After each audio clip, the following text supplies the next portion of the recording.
कला ब्याज पिंधि 4 दफा दाबी नहीं प्राणी चिकित्सक मानक शांतिपूर्ण आंदोलन।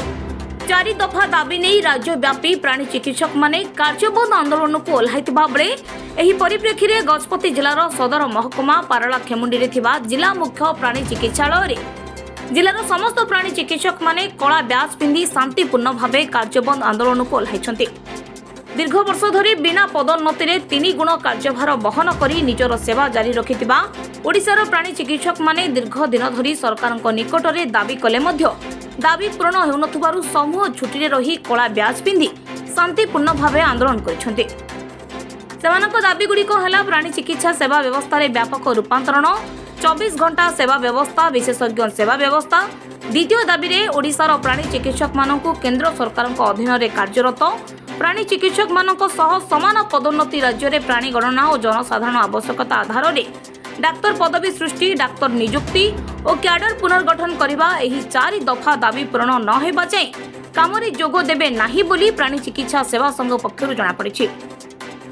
पूर्वरु एने प्राणी चिकित्सा सेवा संघ विभागीय अधिकारी ठारू आरंभ करी विभागीय मंत्री लिखित भावे दाबी उपस्थापन करथिले सुधा दाबी पूरण हेउनथिबारु पुणी कार्यबंद आंदोलन को संघ ओह्लाइछि बोली जिला प्राणी चिकित्सा सेवा संघर डाक्तर रमाकांत रणा, डाक्तर लीमा महांती और जिलार समस्त प्राणी चिकित्सक सूचना दैछन्ति। प्रथमे मु सरकार को धन्यवाद देवी जे से ओडिशा सारा हमर जो 5T रे सब डिपार्टमेंट रो रूपांतरीकरण करूछन्ती। तेणु हमर भी सरकार पाखरे दाबी रहउची जे जेमिति अन्य डिपार्टमेंट रो रूपांतरीकरण होउची। तेणु दीर्घ 50-60 वर्ष रो पुराना माने पद्धति रे हम डिपार्टमेंट रहिची, किंतु हम डिपार्टमेंट रो रूपांतरीकरण विषय सरकार पर्यंत ध्यान देई नांती। जेमिति कथा रहउची गोटे छुआटे कांदिले जाके मा ताको खीर दे, सेमिति आमे माने भी सरकार पाखरे हम अळी हमर जो उपस्थापन दाबी उपस्थापना करूँ ताकि सरकार एथरे गुरुत्व दियंतु आउ हमर दाबी शुणु। आम 4 दफा दाबी रे वर्तमान अच्छु, जेमिति आम क्याडर रिस्ट्रक्चरिंग, कारण जेतिक हमर प्राणी गणना अनुसार प्राणी अच्छंती सेतिक हमर संख्यक डाक्तर नाहंती। तेणु आमे माने चेष्टा कले मध्य उपयुक्त चिकित्सा प्रदान करि पारु नाहु, जोतरे कि चाषी मैंने हैरान होउचंदी। सेमाने को आम यूजर चार्ज नबाक पड़छ, 2 टंका 5 टंका एपरे रहिछि।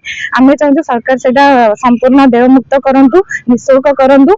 आउ जेमिति जदि आमे उदाहरण स्वरूप देखिबा ह्यूमन माने केस रे जेमि हमरा निदान रहिछि आउ हमर निरामय रहिछि मेडिसिन फ्री रे दबा, सेमि आम मानक भी से व्यवस्था करंतु ताकि आमे माने गोपालक माई चाषीक पई उन्नति पई आमे किछ काम करि पारि। आमे 1200 रु ऊर्ध्व डाक्तर 30 गोटे जिल्ला रे आमे आंदोलन रे शामिल हेचु। आमे माने शांतिपूर्ण भाव रे धारणा रे बसिचु।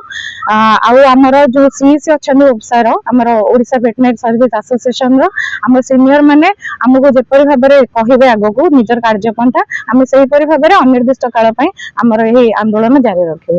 देखो आगे आम दीर्घ वर्ष धरी आम वेटनेरियन मैंने आम दाबी कर सरकार ठारे जे आमर जो विभाग रही अन्य सब विभाग में रूपांतरीकरण हो सारा किंतु आम विभाग में प्राणी चिकित्सा विभाग में से कौन रूपांतरीकरण एपर्यंत हो पारना एवं आम चाहूँ सरकार 24 घंटा कार्यक्रम जमी आमर जो अच्छा चाषी भाई मैंने उपकृत हूँ 24 घंटा से सेवा पातु एवं से जो कहते सरकार बर्तमान कौन हो प्राणी चिकित्सा विभाग में 2 टंका लेखा रखी आमर सरकार गोटे चार्ज रखी जोटा कि प्राणी मेडिकल रे फ्री रही। तेणु आम दाबी करूँ सरकार ठारे से जो मैंने निःशुल्क भाव में सेवा पातु चाषी मैंने 24 घंटा से पातु। से आम रखीचु दाबी रखीचु सरकार जो जमी मेडिकल अच्छी गोटे रिफेराल हस्पिटाल जो ब्लॉक स्तर जो असुविधा होती प्राणी कठिन जटिल चिकित्सा हो पारनी से रिफेराल हस्पिटाल गोटे रखा जाऊ जोटि सब डिविजन स्तर में आम जिला स्तर में गोटे रिफेराल हस्पिटाल रहू जोटा कि आम जो चाषी भाई मैंने विशेष भाव में उपकृत हो पारे। यह प्रथम कथा। द्वितीय कथा रोचे आमर केन्द्र सरकार प्राणी चिकित्सा विभाग में जमी आम पदोन्नति रही से आम चाहूँ सरकार दाबी रखीचु जे आमर प्राणी चिकित्सा विभाग में से आमर गोटे रहू पदोन्नति रहू जोटा कि आम कहूँ माने डीएसपी रही तो से आमर विभाग लागू करा। तृतीय कथा हूँ आमर केन्द्र सरकार कर्मचारी मैंने जो प्राणी चिकित्सा विभाग में से जो गोटे एनपीए पाँच नॉन प्रैक्टिस अलाउंस गोटे पाँच जोटा कि आमर राज्य सरकार नहीं बर्तमान। तेणु आम सरकार दाबी रखुचु आमको जमी केन्द्र सरकार कर्मचारी प्राणी चिकित्सा विभाग पाँच आमको सेमती गोटे एनपीए आमर लागू करा जाऊ। चतुर्थ कथा हूँ आमर सब विभाग में जोटा रोचे प्राणी गणना क्षेत्र में जमी प्राणी संख्या आधार में आमर प्राणी विभाग संख्या सृष्टि करा जाऊ ଏବଂ ଆମର ଡାକ୍ତର ପଦବୀ ମଧ୍ୟ ସେଇ ଅନୁସାରେ କରାଯାଉ ଯାହାଫଳରେ ଆମର ଡାକ୍ତର ମାନେ ଏଥିରେ ମଧ୍ୟ ଉପକୃତ ଏବଂ ଆମର ଚାଷୀମାନେ ଉପକୃତ ହେଇପାରିବେ। ବ୍ୟୁରୋ ରିପୋର୍ଟ ବିପ୍ଳବୀ ପରିକ୍रमा।